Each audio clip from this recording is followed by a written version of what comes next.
Today I'm going to show you how to stop muscle cramps in seconds with just a simple technique called Reciprocal Inhibition. Hi, Dr. Malka here, and I'm both a chiropractor and acupuncturist from Los Angeles, California. And to stop a cramp, you never want to stretch the cramp muscle, but rather contract the opposite muscle. For instance, if I'm lifting an object and I'm contracting this muscle called the bicep, wouldn't you agree that the opposite muscle, which is the tricep, has to relax? Because otherwise, if I'm contracting this muscle and this muscle is also contracting, I'm not going to be able to complete that motion of flexion.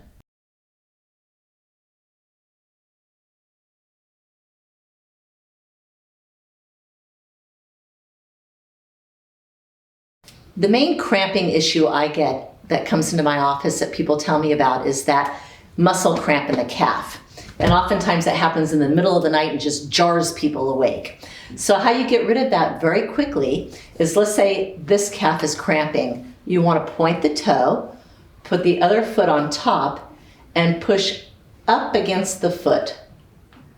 And so you're going in this direction, but you're not actually moving the foot. You're putting the other foot on top and pushing up with 10% of your strength for about 10 seconds.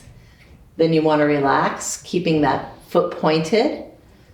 Put the other foot on top of that foot, pushing up for about 10 seconds with 10% of your weight. And keep doing that until the cramp melts away. Now let's say the cramp is on the left side of the calf. Same thing, point the toe. Put the right foot on top of that toe and push up in this direction, toes to the nose, for about 10 seconds with 10% of your strength. And keep repeating it until it relaxes. Now, another common cramp area is the hamstring. And oftentimes when I have people doing pelvic stabilization exercises, they'll feel that cramping coming on, and I'll go ahead and hold their calf like so and have them push against my hand.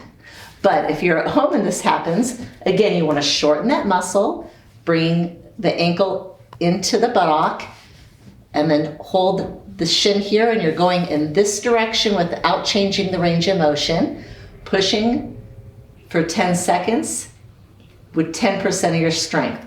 And basically what you're doing is you're tightening the quadricep muscle. And by tightening this top of the thigh muscle, the back of the thigh muscle has to release. Another very common one is people are driving down the road, and let's say they have a history of back pain and they're in a flare-up, but they can't stop, they can't stretch. The best thing to do, again, while you're driving, is to bring the belly button into the spine. So basically you're tightening the abdominal muscles or stomach muscles, and then that will release the low back muscles. And again, you tighten them for a count of 10 seconds and then relax. And again, you're not going to bear down or do any grunting. You're just going to bring your belly button into your spine, hold it for about 10 seconds, and then relax. And keep doing this over and over and over while you're driving, or let's say you're sitting in a lecture hall. Keep doing this over and over, and then you'll feel the low back muscles start to melt away and relax. If you have cramping in your chest area, let's say it's the right side, go ahead and roll that shoulder forward. Again, we're creating slack in that chest muscle. Bring the hand behind the back and push against your hand, 10% of your strength for 10 seconds. Likewise, if you have cramping in the mid-back, just do the opposite. Go ahead and bring your shoulders back, put your hand here on your shoulder, and push against your hand for 10 seconds with 10% of your strength. Let's say the back of your muscle's achy and crampy. Maybe you woke up and your neck is really stiff. Once again, if we're going to relax the back of the neck, we tighten the muscles in the front. And the way we tighten the muscles in the front is to put your hand on your head and push against the hand for 10 seconds with 10% of your strength.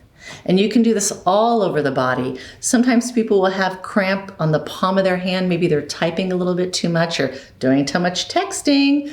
Again, if the cramp is in the palm, just make a light fist Put the hand here and push in this direction, although you're not going to change the range of motion.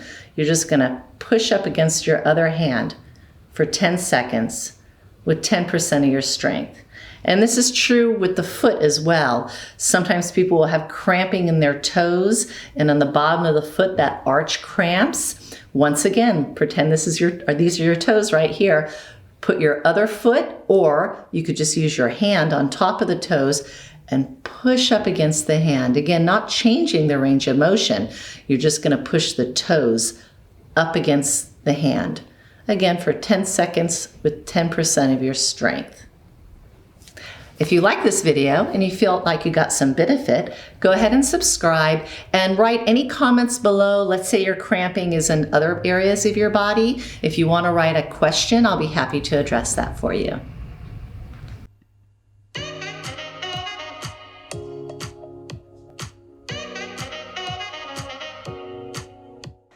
We will be launching a new YouTube video every Wednesday and Friday at 3 p.m. and I'll be available for any questions you have or suggestions for future videos.